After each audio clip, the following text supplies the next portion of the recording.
All right, welcome in Over Under Podcast. He's Dan Lifshatz. I'm Joe Murray. Let's line them up, people. I'm going to retweet it to get all the people on board. NFL Divisional Weekend. There we go. And we got some hoops. Hockey starts tonight as well. And whatever else is going on in you guys. So, yes, Air Fryer Joe is here to go. I'm going to air fry some chicken nuggets tonight for those that care. So we'll just ratchet it up, getting you guys all on board. And then we will kick it off with Divisional Weekend in the NFL. And Dan, I think some of the trends worked last week. Underdogs were hot on Saturday. Yep. And then Sunday, obviously. A little bit of a mixed bag there. But I mentioned the trend earlier. Divisional round. These one seeds better watch out. 9-17-2 against 34% since 2007, the number one seeds. So Saturday morning, or Sunday, was it Saturday afternoon, excuse me, is the Packers and the Rams. And the Rams will start Jared Goff, it sounds like. Yep. Wofford was declared out, so Goff is the starter. Only thing I'll say here is the Rams have actually been better against the spread in the last 10 games than Green Bay. But Green Bay has had a week off. I think they saw what the Rams can do. I will tell you a couple of trends. The last 5 playoff games, the Rams and Packers have both gone over in the divisional round. So I know those were different teams, but the favorite 9-1 in the last 10 meetings, which would be Green Bay. And the Rams, the last 6 times they've played Green Bay, all losses. So for me, so surprisingly, we talked about the Buffalo Tampa teaser last week. It hit pretty. I mean, to me, from what I heard, that cleaned out the books. Is that the teasers actually absolutely murder the books this week? It feels like there's going to be Tampa and the Packers. At least to me, that's going to be the classic tease. Maybe it'd be Kansas City and Green Bay. I'm not really sure. Get that down to 3.5. Green Bay on the money line of the tease to me is a big spot. That's a big teaser spot. I'm personally not going to be on it because I'm a little terrified of that. Listen, I think the Rams match up pretty well against the Packers across the board. They get pressure up the middle. Aaron Donald is going to play despite getting hurt last week. He's definitely going to play, per McVay. The team, defensively matches up with what Green Bay does. And Green Bay has been tested at times defensively. The Rams are not exactly going to be a massive test for them because, we still don't really know what Goff is, right? We don't know how Goff's going to play. How's that finger, everything kind of going on in that one. The total to me is real low. The fact that it opened, I think, I'll check my opener here, but I believe it opened at 46. Yeah, 46 down to 45.5. That's a very low total, Joe Murray. I'm surprised that it's that low. The Green Bay Packers team total right now sitting at 27.5 plus 115 on the board. So you're definitely seeing the sharper money come in on the under. Obviously moved off 46 to 45.5. Probably a sharp move. Unlikely to be a public move when a lot of people are on the over. This one, this is the game I feel the least comfortable about playing, just in general. Again, I think I said it on the Touch and Rich show this morning. I like 3 of the 4 unders. I really like 4 of the 4 unders. I like this one too. I'm just not sure I'm going to play it, but yeah, my favorite play in this one is the under. I think playing a side in this is dangerous, but They say that the 6.5, take the 6.5, lay the 7.5.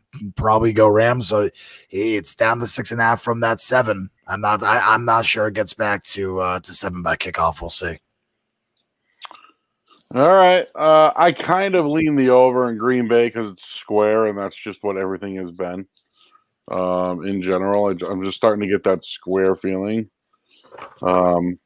Plus, Green Bay is going to have the MVP, and the good running game. And the Rams, we don't know, right? Cooper Kupp got hurt.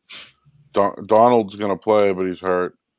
And then obviously they'll have Goff, who I think should be better. So we'll see what happens with that one. The Saturday night game, Buffalo just sitting at 2.5, hasn't moved. 49.5 is the total. Baltimore went 7-2 on the road this year. One of those losses was to the Patriots. Excuse me. And then the Buffalo 8-1 at home. So they were one of the best two road teams and home teams. And in the last 10, they are both a perfect 8-2 against the spread. So I'm going to have to get the bell in a minute here because I do have a play. I'm going to take the under 50 in this one. I'm going to PP it when I go get the PP bell in a minute here because I forgot it before the podcast. Can I give you something for that? The last 6 road games, the Ravens are 5-1. 6 road games under. There you go. Here, when we go grab it, you can discuss that for a second. Yeah, and then some of the head-to-head trends between these two teams. Under is 6-2. The last 8 meetings between the two teams. So since Dan is leaning on the under there, Baltimore has gone under. The Bills, though, on the other hand, have gone over the total. So if you look at it, a lot of things lean towards Baltimore and the under. But head-to-head matchups, these two teams, last 8, and I think they've met a couple of times with Josh Allen. The home team is 6-2 against the spread. So let's talk about that total last week because I've heard everyone saying it went over, and I disagree with that statement. No, I mean it's 50. It was 50.5 at kickoff. I only know that because I put a bet in for somebody, and they lost it at 50.5. So some books were 50.5, some books were 51. It opened at 52, and I believe, from what I see, it closed at 51. So I mean, I have it as a push, but I mean, a lot of people got 51.5. 52. I know for a fact that I did. I mean, I was on almost every under, and I got under 51.5. So I mean, yeah. So it depends where you got the number. The CLV mattered last week, just like I think it's going to matter this week. For instance, I wouldn't feel comfortable taking anything under 49 in the Bills Ravens game. That to me is the key number there. I don't want to take anything under that. So by the way, PP under 50. In that Bills Ravens game, that is going to be my play in this one. I think the Ravens are a spectacular teaser side this week. I do. I don't see Buffalo demolishing this team. We talked about it last week. I thought that whoever Buffalo played, whether it was Cleveland or Baltimore, I thought they were going to struggle against. My feelings on that continue. I think that reflects in the spread this week as they opened as a 3-point dog some places, but it's 2.5 now. I think the line is going to consistently sit at 2.5. But to me, Ravens perfect teaser spots. Wong teaser spot. I know we all love the talk about the Wong tee. Shout out Andy Wong and the Kowloon. But yeah, it's a perfect Wong tee spot. Ravens up to 8.5 from 2.5. Gets you to that key number 3. Gets you to that key number 7. And honestly, these days, kind of not really, but even somewhat of a key number of 8 sometimes. So I mean, to me, that is a good number to get for a tease. And I mean, to me, that would be the way I would go in this game. I'm liking the under, and I like the Baltimore Ravens in a teaser spot. And I do believe that Buffalo is going to win, but I still think that this is going to be a hell of a game. I think this is going to be a really, really good game. It's going to come down to something like last week, final drive. Buffalo moves on to the AFC Championship. And I didn't pick the Rams-Packers. I'm going to go with an upset. I'm going to take the Rams. Wow. I'm going to take the Rams there outright. Yeah. So I think if Lamar Jackson wants to win the game, he can. I'm curious who they're going to use. Maybe use Milano, former safety. Maybe to shadow Lamar Jackson. But Buffalo's going to throw all day. They have issues with their running game. We'll find out what happens if Singletary can carry the load. I don't know. I mean, Devontae Smith's a pud, if you ask me. Devonta Freeman, yeah. I mean, Devontae Freeman. it's going to be. I don't love this signing. Yeah, not Devonta Smith. Devonta Smith is anything but a pud. He's a superstar. Devonta Freeman, though, on the other hand, I mean, he struggled even getting on the field for the Giants this year. You know, to question how much he has left in the tank and to question how effective he'll be for Baltimore, I think you have every right to do that. Yep. And just looking at it, though, I don't love the Baltimore defense. They played last year. Baltimore won 24-17. They did not play this year. So I could see something similar. Again, I think if Baltimore wants to win the game, the way to beat the Bills is through ball control running on the ground. I think that, that hasn't changed. So Baltimore's a team, run it on the ground, power run. I think they got away from that early in that game against Tennessee, and you saw the success really start once they were handing the ball off to Dobbins, and Jackson was kind of doing his moves, and they were using the play action. And I think that is the most effective way to beat this Buffalo defense. And I think that Baltimore has a shot, but I'm gonna take Buffalo just because it feels like we're destined for a Bills Chiefs AFC Championship game, which is disgusting if you're a Patriots fan. Oof. All right, Sunday, the early game is Browns at the Chiefs. So early slight lean is on Cleveland at +10. The reason why is that the Chiefs have not covered spreads, dude. They just don't cover spreads. I looked at some of the trends. Underdog is 5-2 against the spread the last 7 meetings. The Brown 5-2 against the spread. The road team is 5-1 the last 6 meetings. So a lot of trends lean towards the Browns. A lot of trends lean towards the over when it comes to Cleveland and Kansas City, for that matter. So Clyde Edwards-Helaire, we don't know what's going to happen with him. He wants to play. I mean, clearly, I think the Chiefs win this game. I do. Do they cover is the question? And I don't. I'm going to say no at this point because they've yet to do it, and they play down to their opponent. And we're going to see Kareem Hunt versus old team, Nick Chubb.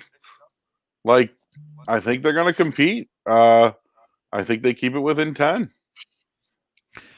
So I lean Kansas City with the 10 points here. I know that they haven't covered much recently, but I do think that that's a big number, especially if you can get it at 9.5. I would probably feel a little bit more comfortable with that number, to be honest with you. This Cleveland Browns team reminds me very much of the Tennessee Titans of last year, where very good on the ground. The quarterback operates off play action.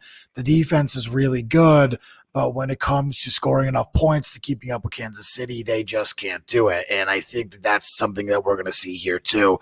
I think there's a good chance we see a very similar script as last year, where Cleveland takes an early lead and Kansas City, comes storming back and they go up big. I like the under here. I'm not going to PP it. It's not one of my favorites, but I mean, I do think, I'm just probably going to take all 4 unders this weekend.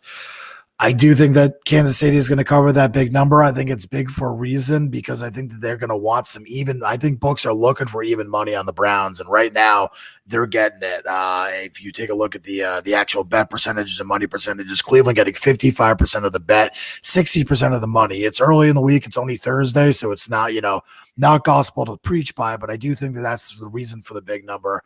I think Kansas City probably wins by 13, something like that, and covers it. I just think that they're begging you to take Cleveland with that big number.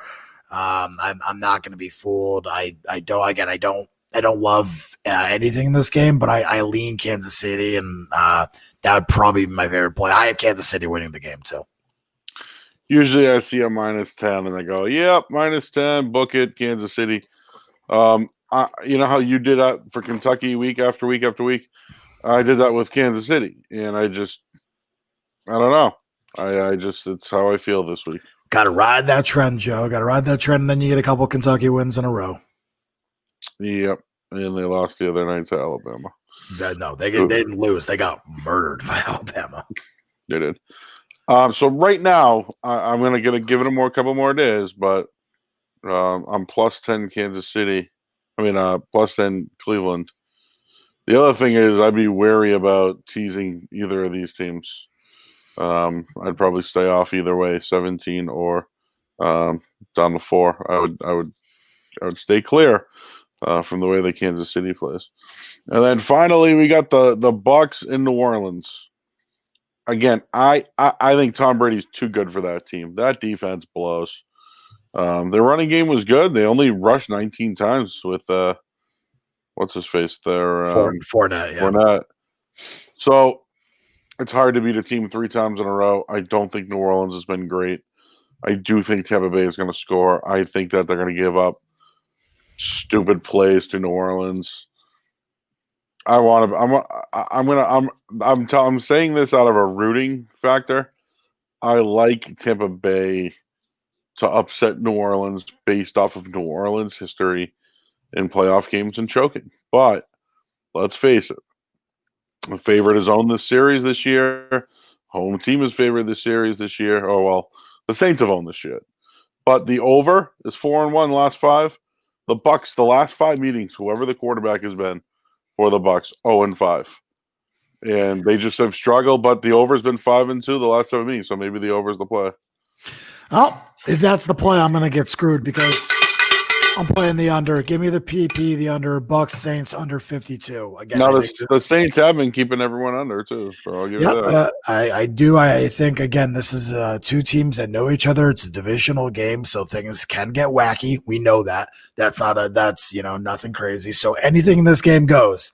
That being said, give me the under. I sincerely think that Tampa Bay did not deserve to win that game last week. They look like shit to me. Tom Brady was the reason they won that game. I think that Brady made up for a lot of their deficiencies. Defensively, they let Taylor Heineke throw all over them. They moved the ball on the ground, which was a surprise considering how good that front 7 is for Tampa. I expect them to hold, Kamara early, but unfortunately, I think the Saints ultimately win this game and win it going away. It opened at 4. Not 3. It's down to 3 now, but it opened at 4, and I think that 4 number should really tell you all you need to know where this game is going. I think by Sunday we'll see this game at 3 and a hook, probably 3.5. I think the total will probably continue to rise, but I just there's no way I'm back in Tampa again. Unfortunately, they just didn't look good enough. Now, Tom Brady pulls wins out of his ass like no other quarterback in NFL history. So it would not shock me if Tampa won. It's just the way that they've looked against this New Orleans team. Now they have to travel back to New Orleans. They didn't look good last week. I thought they deserved to lose to that football team outright. And it's just they perform so poorly against what is to me a 4th string quarterback. And a banged up just offense. I mean, McLaurin was banged up, Gibson was banged up, Cam Sims was banged up, and they still powered through with a guy who's taken a few snaps in practice. It's just bad. So if that's the case, what is Drew Brees going to do? Michael Thomas looked healthy last week. I'm riding the Saints train. I think they're gonna beat Tampa. I think it's gonna be I think it's gonna be going away too. My personal opinion, I don't think the Saints have been challenged offensively of late. My own personal opinion, that's kind of why I feel like maybe the Bucks might get ahead early, and then we'll see panic time hopefully for New Orleans. But I do think that New Orleans has owned that ass. It's just they stink in these situations. They stink. I mean, not really. They've made it to the NFC Championship game a few times in a row. They just can't win past that point. It's the NFC Championship game that they really struggle with. Well, last year they lost to the Vikings in the spot. Well, that's true. That's fair. But the 2 years prior, didn't they make it to the NFC Championship? Well, they got hosed on a. They got hosed against the Rams. And didn't they lose to, was it the Vikings or whatever? Was it the Stephon Diggs catch in the final seconds of that game that ended up winning? So I mean, I don't know. I do think that the Saints will be okay in the spot. I mean, they're eventually there's going to be a breakthrough there, and I think it's going to be this year in this spot at least, because to me Tampa just doesn't look good, and even there are even times last week where Brady and his receivers did not look good. Now Mike Evans, boy, was I wrong about that. Mike Evans played, and he played very well. The info I got was not great, and he was fantastic. But again, they even with Evans and Brown and Godwin healthy, that team just didn't feel. I don't know. Did it feel like to you that they're unbeatable? So No, I don't think the Bucs defense was good, but I also think that if that dude catches that ball early for Chicago, they got a different game there, and I'd like to see the New Orleans team get a little bit challenged. So there's our wild card divisional weekend look. We'll have more on this on Saturday on our live show that we do.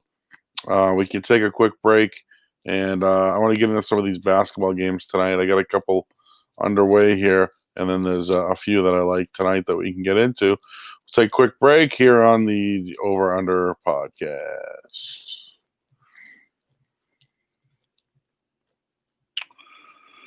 And we're back.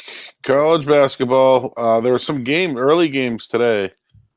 I'm watching one of them right now. Stanford's getting their doors blown off by Utah, and then UCLA is dismantling Washington State, Colorado. Again, we keep talking about them week in and week out.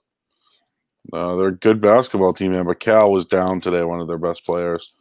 And then Temple beat UCF. But there's one game late night tonight I like, BYU St. Mary's. That's the late game tonight. We can talk about that one in a minute here. And then I'm looking at this Indiana Purdue game. I got to play for you. What is it? Hit me. Well, we saw Purdue go on the road and win last week, right? Yep. Nope, not today. Give me Indiana. Boom, boom, boom, boom, boom, boom, boom. So I saw it earlier at -3.5. What's it now? It's 4 now. All right, fine. Give me 4. Yeah, I don't think the difference will matter too much there. Hopefully not. But Indiana's just a better team at home. I know Purdue got a surprising win last week. We even said it ourselves. But the home team has done well in this meeting. 4-1-1 last 6. Purdue, again, all their struggles have been on the road despite last week. But I like Indiana tonight, the Hoosiers, and I liked them last week, and they covered in overtime. God, I really want to do this again. I feel like a dumbass, but I'm gonna do it again. PP, give me the Big Ten under. Give me Purdue, Indiana under 130. Give it to me. I bet you this game's gonna fly over. But again, I feel the last spot last week, it was under. We had it. Goes to overtime. Goes over because of it. That's a shitty feeling. But I'm going under. I'm going back to that spot tonight. And I'm taking the under. I mean that. Early on, we've seen these games outside that Stanford Utah game, which I actually played under on. We've seen these games go over. That Colorado game, 89 points for Colorado, hell of an offensive explosion. UCLA, Wash State looks like that's going to go over too. So hopefully we get a little bit of regression tonight. Get some unders there. Some other games quickly to talk about, Joe. San Francisco takes on Portland. Not a major game, but it's a big one. The WCC's, the Dons, obviously, we talked about upsetting Virginia earlier in the year. So they're a good team. Pepperdine takes on Gonzaga. No one really gives a shit about Pepperdine, but Gonzaga laying 27 at home. Total now on a 167.5. That seems like a lot. I mean, it's a lot, but Gonzaga covers numbers, dude. Gonzaga covers numbers. We know that. Open at 25.5, but 27. Can't lay the 27 there. There are, in my opinion, 2 to 3 really, really good games tonight. This is the first one. San Diego State on the road at Utah State. Total in this one's 132. Utah State, a 2-point favorite currently, Joe. We're seeing 57% of the bet on San Diego State, 81% of the money there as well. This one's a tough one to pick. I think you have to take the home team again. San Diego State has been so good this year, though. They really have been win versus Arizona State on the road. The problem is that is really their only true road game this year is that one game at Arizona State. They have not played a true road game since that game. Not a single one. Loss at home at BYU, win at home versus St. Mary's, loss at home versus Colorado State, and then 3 straight wins at home, 1 versus Colorado State, 2 versus Nevada. Utah State has played 4 straight road games, 4-0 in those games. I think home Utah State team. I think I gotta take it there. It's a back-to-back, so they're playing tonight and they're playing not tomorrow night, not Friday night, but Saturday, 1 o'clock. That's a 1 o'clock game on CBS. So I think I'm not going to PP it, but I think I'm going to go Utah State here. I did join Greg Peterson on his podcast last night to kind of discuss some trends in the in these back-to-back games, and we talked about early on about how what happened early on is a favorite would cover open as a smaller spread than the amount of points they won by the previous night, and the dog would either cover or win outright. Then that trend kind of flipped the last few weeks, and what's happened is dog's been winning that first game or covering at a very high rate in that first game, and now we're seeing the favorites, in that second night, cover that spread, or the game goes over with the dog and we're going under the second game. So I'm not going to PP anything in this one, but I am paying close attention to it. Maybe jump in on a second half play there. There's a few other weird spreads tonight. Eastern Washington is a 5.5 point favorite at home versus Southern Utah, who is fucking dominating the Big Sky. 4-0 in that conference, 9-1 overall. We don't have to dive too deep into that. USC is a 13.5 point favorite at home versus Washington tonight, Joe. I know you love to fade that Washington team. I hate Washington. They are. But USC is a 13 point favorite. I'm thinking about laying the 13 with them. I just think that USC has some games, man. They don't even fucking show up. They don't even show up they didn't show up for the last game versus Arizona, lost by 27 at home. They haven't showed up really since that Montana game, and they lost that one too. So I'm very strongly considering playing I'm very strongly considering playing USC tonight. By the way, Washington did show up in their last game. They lost on the road at Cal by 6 points, 84-78. But previous to that, 91-75 loss home versus Stanford, 80-53 loss home versus Arizona, 92-69 home loss versus Colorado. None of those covers, none of those even fucking close. This Washington team, pitiful. Sounds like an over. Yeah, I mean, it could be. The total in that game is 139.5, so it's up from 137. I don't have a strong feel in the over, but you're right. The amount of points there does trend towards over. And the road side, they have been, they only have 2 true road games though this year, Joe. But both of those games would have been over this total. It would have been 138, and that Cal game way over 162 off the top of my head. All right. 2 other games, Arizona, Oregon State. Not a big one. We don't have to dive too deep into this, Joe. Arizona's on a slide. They've lost their last 2 losses at home versus USC and UCLA. They're now on the road 2 straight games. That Oregon game got postponed. At Oregon State tonight and at Arizona State next week, a week from tonight. So they don't play for a while. Oregon State, they haven't played in a while either. The last 2 games have been postponed. They're coming off a home loss for Stanford. Now they're going to be facing Arizona, 5-4. They are 1-2 in the Pac-12. I think there's going to be a lot of people on that Oregon State over tonight. I think we're going to go under there. I think we're going to see an underplay there. Not going to BP. And then finally, Joe, the game you wanted to talk about, BYU, 9-3 BYU on the road at St. Mary's. In a real fucking low total tonight. Total opened at 131.5. It is up to 133.5. St. Mary's is now a 1-point favorite on the spread despite Give BYU. give me BYU. Ring that bell. Man, You know why? You know why? Because the underdog has owned this series 4-0 last 4 meetings. I am probably going to fade Joe Murray tonight. Unfortunately, I like St. Mary's and the under in that one, but I definitely like the total more. But I lean St. Mary's. BYU, to me, BYU has been a great team this year. Early on, they've actually been challenged, which is surprising because they haven't. Most teams haven't taken challenges. The problem is they haven't played in a long time, Joe. Their last game was against Gonzaga, and that was a week ago. Well, I mean, they've been off. They've been off for a while now.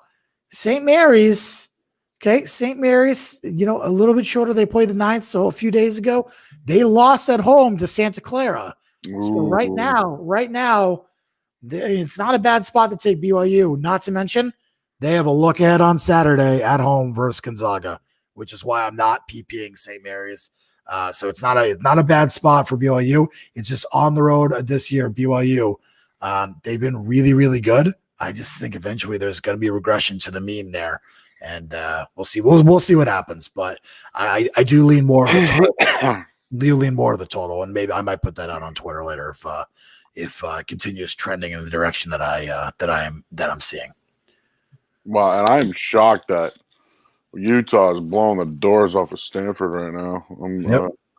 They got that game on, and then UCLA, just injuries or not, dude, they just roll.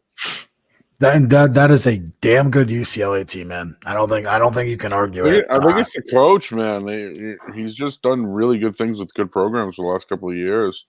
What do you have, Marquette before that, and now here? Yeah, I mean, again, it's impressive what they've put together this year. I do want to talk about one big game tomorrow night, Mr. Murray. A game I think you'll enjoy as well because guess what? It's a Big Ten game. Wisconsin back on the road in Rutgers in Piscataway. Ooh. Yep, back on the road. Is Rutgers favored? Let me see if we have a line for this one yet. I did not see a line earlier when I looked. Wisconsin is a 3-point favorite right now. Oh, sorry. They opened as a 1-point favorite. They're now a 2.5 or 3-point favorite. It looks like 5 Dimes and Bookmaker have 2.5 and BetOnline has 3. So looking at between that 2.5 and 3-point favorite. Let me see if there's a total.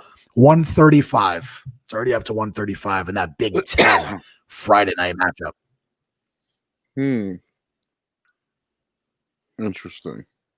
Yeah. So that's a good one. Yeah, I think Rutgers might be the way to go. I know Wisconsin just has problems scoring. They're a hell of a defensive team, though. Man, they scored 80 versus Indiana in an overtime game, but they got the shit kicked out of them by Michigan. Got that 80. I don't really, because that game would have went under if it didn't go to overtime. True. That is true. Fair point, but still, score 80 points. Score 80 points. Yeah. We'll have more on Saturday for all the Saturday games as well. Yeah, Fresno State, Nevada, and CSU Bakersfield, Hawaii, the 2 late games tomorrow night. If you're looking for some late night pre-weekend action, Nevada opens a 6.5-point home fave. And let me see if Hawaii has a line yet. Hawaii opens as a 1-point home fave against Cal State Bakersfield. So those 2 also games, if you're interested and you like watching Mountain West or the Big West, those 2 are actually probably good games. Bakersfield has a good squad this year, and I'm pretty high on Fresno State despite their pedestrian start. Joe, I do want to talk quickly about Michigan. Holy shit, huh? Well, yeah, I mean, they're awesome. We talked on the show Saturday about how, at least in my opinion, I thought Gonzaga and Baylor were leaps and bounds ahead of everyone, and then there was kind of a gap. Do you think that Michigan has entered into that area? Because let me read you Michigan's, just their body of work this year, because it's incredibly impressive. Their non-conference play has been, They didn't play anyone great. UCF, is fine, but they have wins at home versus Penn State, on the road in Nebraska, on the road at Maryland, home versus Northwestern, home versus Minnesota, and now home versus Wisconsin. 3 straight big wins. They're not close either. 85-66, 82-57, 77-54, and on the road beat Nebraska 80-69 and 84-73. I think we'll find out more Saturday afternoon when they take on Minnesota in Minnesota. But Michigan, to me, 11-0, they're getting real close to that category of leaps and bounds better than everyone else. I think we're going to find out really on Saturday, but I just kind of wanted your thoughts. So I think they are.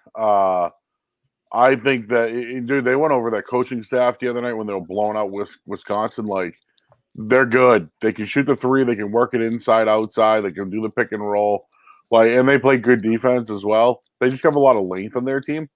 But when it comes down to it, right, Baylor, Gonzaga are probably your top 2, right? And then, I watched Texas play last night. They got beat by Texas Tech, but Mac, what was his name there? Mac there had that big 3 at the end of the game. Yeah, for Texas Tech. Guys, straight balls. I think what's funny is people aren't giving the Big Ten props this year, at least prognosticators and rankings. And they look at the Big Ten like, oh, it's too inconsistent. And betting wise, it is. It's way too inconsistent this year. But in general, though, like Minnesota will have a big win and then get blown out. And then it's like, oh, geez, well, Wisconsin looks for real and they lose. And it's, there's no team you can really get behind besides Michigan. But I think Michigan's in the conversation. I don't know. Could they compete with the Texas? I think they can. Could they compete with Kansas? I think they can. The question is Baylor, they're deep. I think they can compete. Gonzaga, I don't think so. But I think they're a top 5 team in the country for sure. So I have Michigan as 3 on my power rankings at this point. They're 11-0. We're gonna find out a lot on Saturday how they perform on the road against one of these power teams. But I mean, what we're seeing this year is the Big Ten has been unbelievably fucking deep and unbelievably talented. I mean, Michigan, Indiana has been, good this year. Maryland was ranked very highly. Michigan State, inconsistent, but still good. Rutgers, Northwestern, Ohio State, Illinois. I mean, there's just this conference is fucking low. Purdue, Iowa, I forgot Iowa. This conference is fucking loaded. So I will tell you, that fucking Iowa team, man, I'm never ever fading them again. I know they're good. And I think, dude, Garza might be a top 5 pick, but I hope people look at him as like he can help you now, not like I think that's the problem with the NBA, dude, is that they're still trying to get these players that are long-term projections instead of guys like a Patrick Williams or out of Florida State when he was drafted by the Bulls. I mean, the kid barely played. Yeah, he was a 7th man on the fucking Florida State team.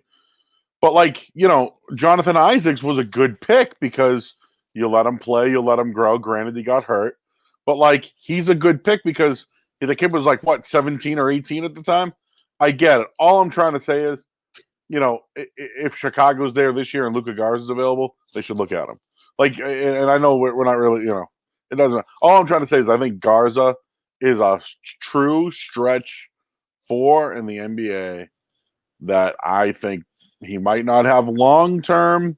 He might be a long-term specialist in the NBA for 13 years, but he might not be the, franchise saver, I guess is what I mean by that. But then you look at other guys, right? Did you see the kid from Oklahoma State last night? What's his name? That kid's unbelievable. Yeah, Cade Cunningham. Yep. Oh yeah, he might be the number 1 pick, right? I haven't really looked at projections, but Cunningham's up there. Jalen Suggs is up there, and Suggs legit. Yeah, but those guys, those are dudes that are you're gonna draft them early. They're young. They're gonna be guys you hope you can turn your franchise around. But yeah, even Wisconsin's a ton of kids that I think could play in the league.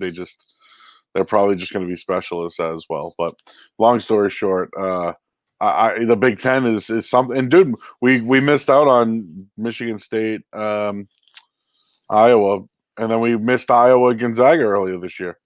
So like we're missing some big games because of COVID at the moment.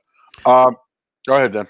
Yeah, no, I was gonna say I think you'll end up seeing guys like Garza, Mac McClung, who you're talking about the kid who hit the shot for Texas Tech last night, Timmy from Gonzaga. Oh yeah, See, the Sam Hausers, those type of guys. I think you're gonna see those guys in the second round this year. I think you're gonna see this year's first round is loaded with upside. Jalen Suggs, Jonathan Kumunga, Mobley, who you've seen at USC, Cade Cunningham. Greg Brown from Texas. I mean, there are really, really talented kids.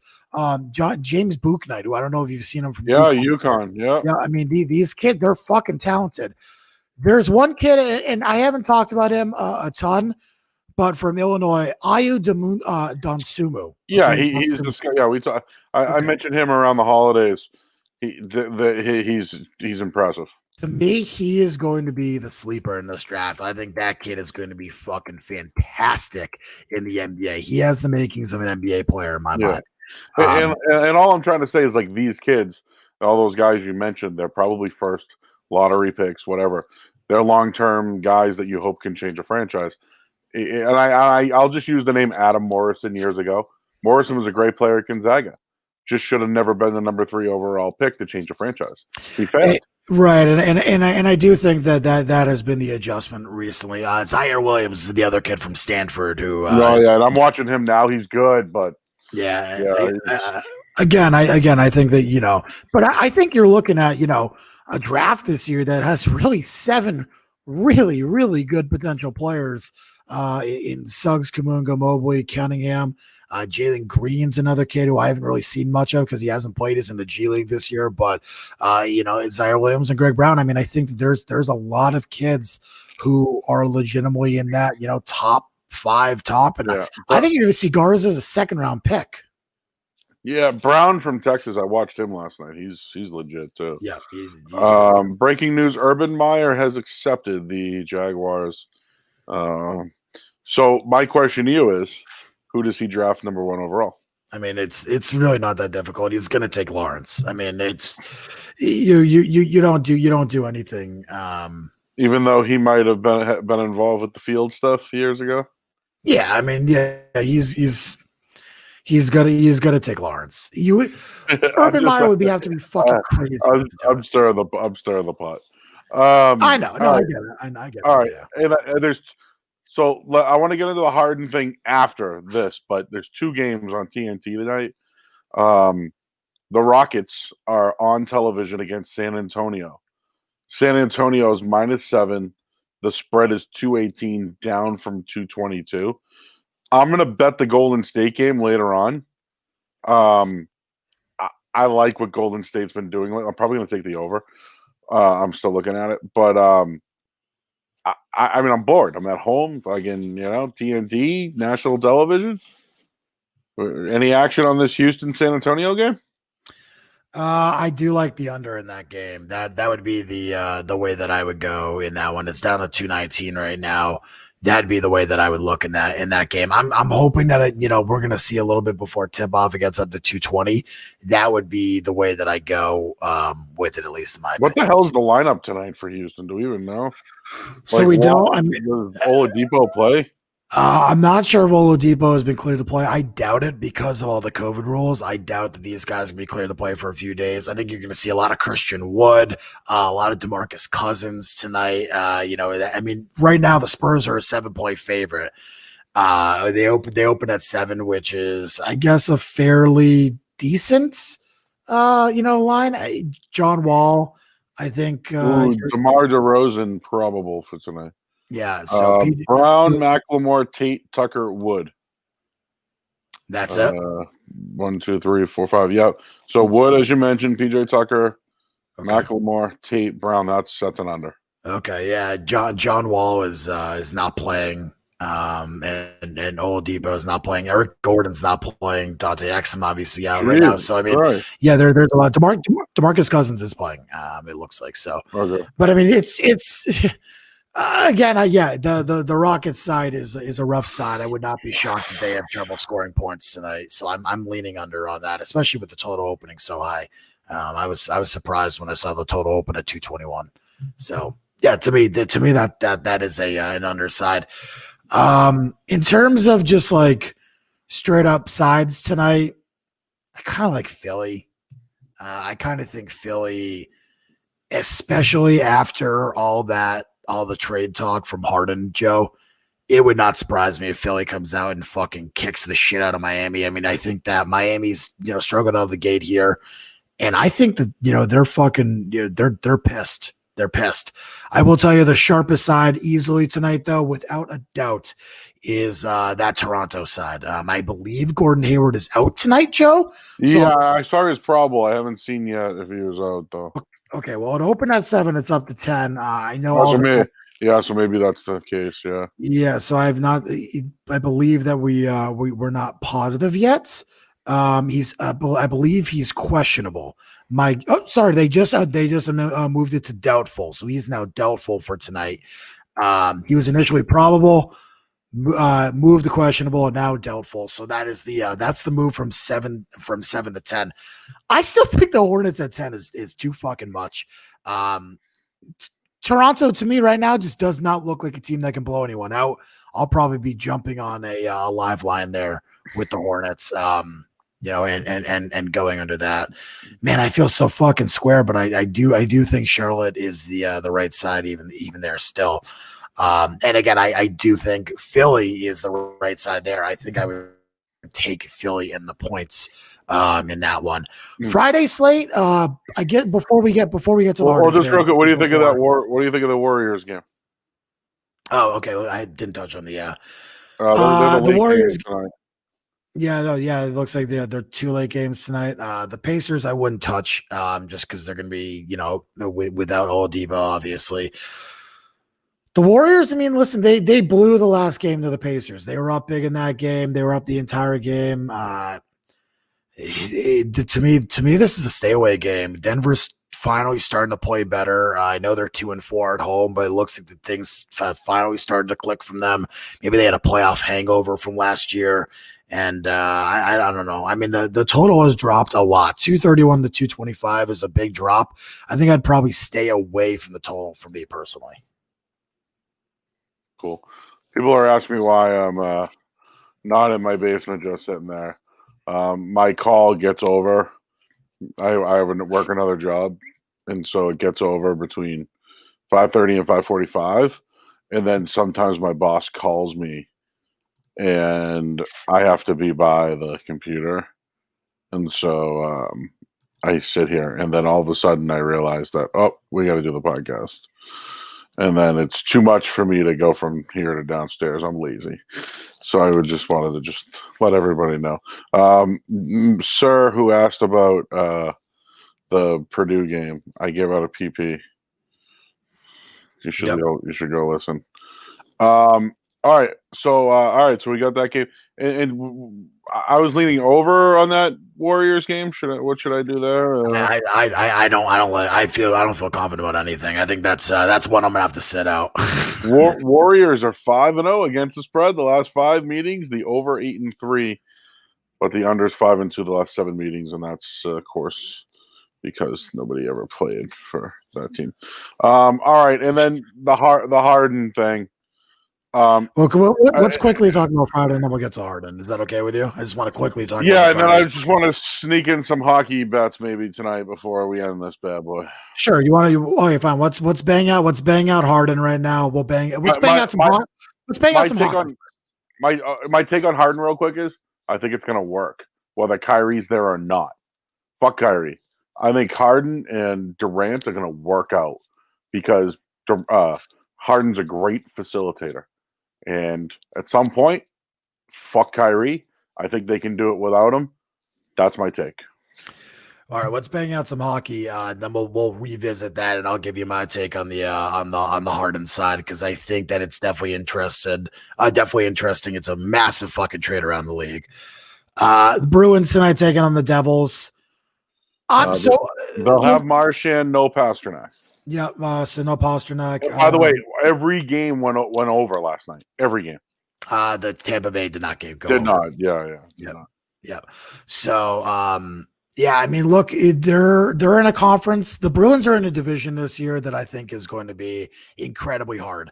The one team that's going to suck consistently is the Devils. Yep. The Rangers are better. Buffalo's better. The Bruins are good.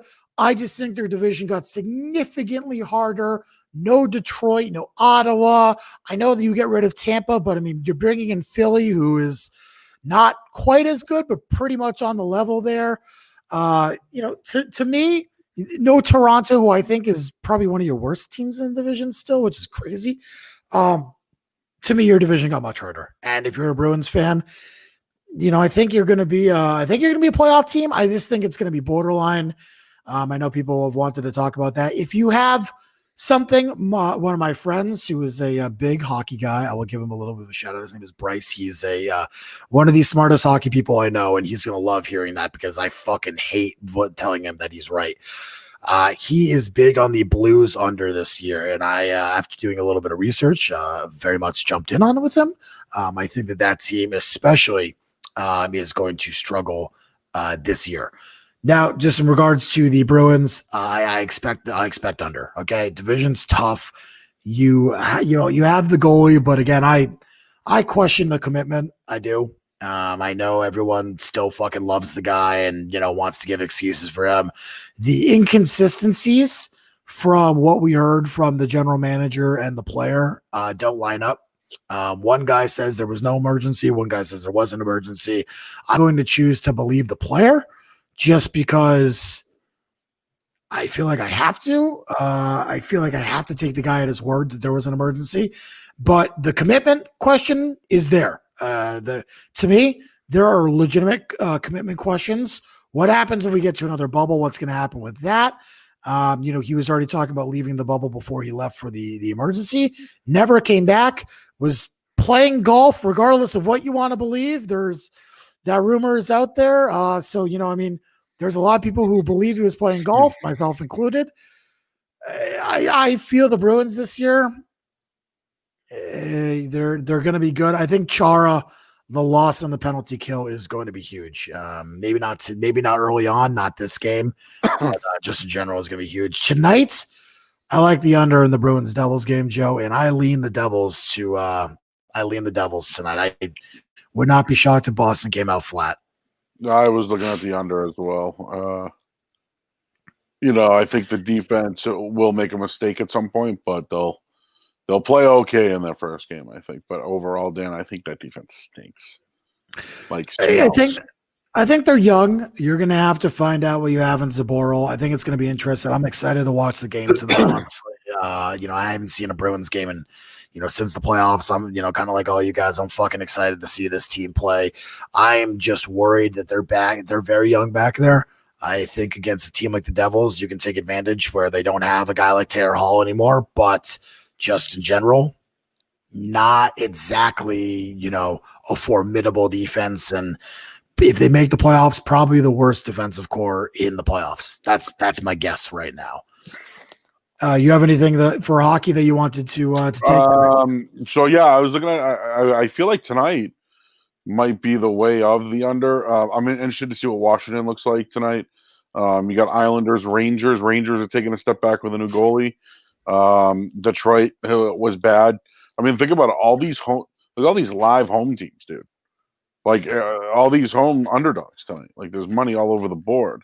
Yeah. And it's Vegas at 230. Woof. That just seems like a lot to me. Again, really, I might dabble at the under in the Bruins game. That's about it. That's all I got for tonight. Yeah, I like the under. I like the under in the Bruins game as well, Joe.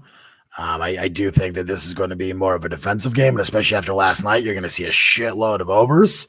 I think you're going to see regression to the mean, to the under. You know what? Fuck it. PP. No. Give me the Bruins under. Bruins doubles under 5.5, minus 110. Give me the under in that one. All right. Back to the NBA. Just to finish up the podcast here, I got requested to discuss Bitcoin as well. Yeah, go ahead. My take on Bitcoin, it has grown too valuable to be a legitimate currency. So eventually it will no longer, it will, devolve into something else. And I think it will not collapse, but I would not be shocked if you see a massive, massive downturn of Bitcoin at some point, not today, Well, not tomorrow, just at some point, because it was meant to be a currency, but if the currency becomes too highly valued, then it's no longer a currency. Then you're just talking about, valuable items that you can move basically for laundering purposes. Back to the NBA and James Harden, Joe, you talked about how you think it's going to work. When you say it's going to work, can you kind of give me a little bit more detail? What do you mean by it's going to work? Are they going to win the NBA championship? Are they going to be an elite team? Like, what do you mean by I think they're going to be an elite team and that Harden and Durant are fine. Like, I think they'll win games. Definitely. I mean, they had some of the best depth in the league without a doubt before the trade. I think they could have been fine before the trade. I think, Dan, long story short, I think they made this trade because of Kyrie. Like, if he's not going to work out, fuck him, and then just go with those two guys. And that's why I think they made the trade now. Plus, Houston had to get out of that deal. But yeah, no, I think it's Durant's team, and I've always, I don't know, that guy. I trust him over anybody else. So I think it's going to work for this year. Do I know about next year? I don't know. But I think for this year, Harden's going to come in and do the right thing. So we talked about this podcast about this trade before it happened in the season. I told you I thought Philly would be the one who ends up getting Harden, not Brooklyn. I said that, from what from what I had heard in the wind, that Kyrie did not want Harden and Durant did, and I believe that Kyrie pouting is due to the fact that talks may have picked up between the two teams. And now we're seeing Kyrie pouting because they've acquired Harden. And it sounds like this was known. It was going to happen for a few days here and picked up, obviously, last night. My take is this. I think Kyrie will come back at some point with his tail tucked behind his legs and then eventually do this all over again. But for the time being, I think they will be fine. I think they will represent the Eastern Conference in the finals against the Lakers. I think they will lose to the Lakers. I think ultimately the depth on this team is shot now. I think that you're going to have to rebuild the roster during the buyout season, kind of like Milwaukee did last year, where they brought in a lot of buyouts. I think you're going to see something similar with the Brooklyn Nets and their roster, because now you've really lost your center depth. I mean, DeAndre Jordan has not been good this year. He hasn't. And again, that's not exactly a fucking surprise. They don't really have a backup center, who can do it. Again, there's no one listed at center on the roster. Dinwiddie's out. He's hurt for a while. You're going to start relying on Nicholas Claxton, that's dangerous. Jeff Green, Joe Harris are going to be primary forward. Hey, Jeff Green, baby. Yeah. You did acquire Landry Shamet in the offseason. Yeah, he hasn't been playing a ton, but now he's definitely going to be probably the first guard off the bench. So you don't really have a backup small forward. You're going to have to roll with Joe Harris there. I think this team is in trouble at the wing and the center positions for a while. We'll see what happens. Jeff Green can play the wing. So I mean, you'll be okay, but still, the lack of size on this roster now is going to be an issue. It's almost like the Houston Rockets roster of a few years ago, especially with no Jared Allen, no rebounding. You're going to have to pick some guys up off the scrap heap later in the year, and you might see like Luanu, Cabarrot and Tyler Johnson play some big roles for this team, which is terrifying. So ultimately, I think that people are I think its team is going to be the most interesting team to watch now. I don't think there's a more interesting team to watch in sports. Yep, and I think it's good for the NBA because It's good. Dan, we saw the ratings down. We saw the ratings down for the national championship in football, and I made a wrestling joke, but you're right. You're right. It's because Alabama's always there. The joke with the NFL ratings are down. It's just because I don't know. Maybe the teams didn't have enough firepower. But ratings are down. They're not down. Well, I guess they were down in the NBA, and I think it's because of politics at times. But we needed a storyline this year. What was the storyline? Giannis signs with the team. LeBron still is there. Where is? I mean, the real storylines. This is a fucking storyline and something to watch. And dude, we could get a. The thing is though, and do you understand why they made the move though? I think they had to give themselves insurance for Kyrie. I think they made the move because Durant wanted the move. I mean, yes. I think Durant runs the team, so Durant gets. That's what I mean. And dude, Durant, let's give him credit. Guy is a champion. I know he had to go somewhere else to do it, but he's still. Look at you shaking your head. He's a fucking champ. Just face it. Yeah, he's a champ. Like Darrelle Revis is a champ. Come on. Yeah, they both were really good and going to be Hall of Fame. Listen, Durant is a guy who couldn't do it on his own. And that might be a great comparison. He won, but do you really want to give him credit? I don't. All right. You can feel free. We'll continue this at another time. We gave out a lot of picks tonight. We did. Stephon Gilmore is tweeting out 2021 is going to be really interesting. Wonder what that means, bro. Thanks for tweeting that out and freaking everybody out. All right, well, that's it, Dan. I'm about to go watch some hockey. Let's go Bruins. Let's go under in that Indiana game. And what else do we get? And then BYU late night. And the Bruins under. Yep. And the under in the Houston Rockets game tonight because they stink. So that's that. So thank you, everybody, for chatting in and the 31 people that we still have on. We had 200 people at one point, then. Cool. So that is it. This has been – what's up? I was going to say, Joe's going to send me the podcast. I'm going to put it up tonight. It's early enough. You can send it to me, and I'll put it up tonight for everybody. All right. There you go. I'm going to download it now, and you're just going to have to send me the Dropbox info again. That's fun. But all right. Thanks, everyone. This has been another edition of the Over Under 985 podcast. Who you got? Have a good one, guys. Thank you. I'll send this, Dan.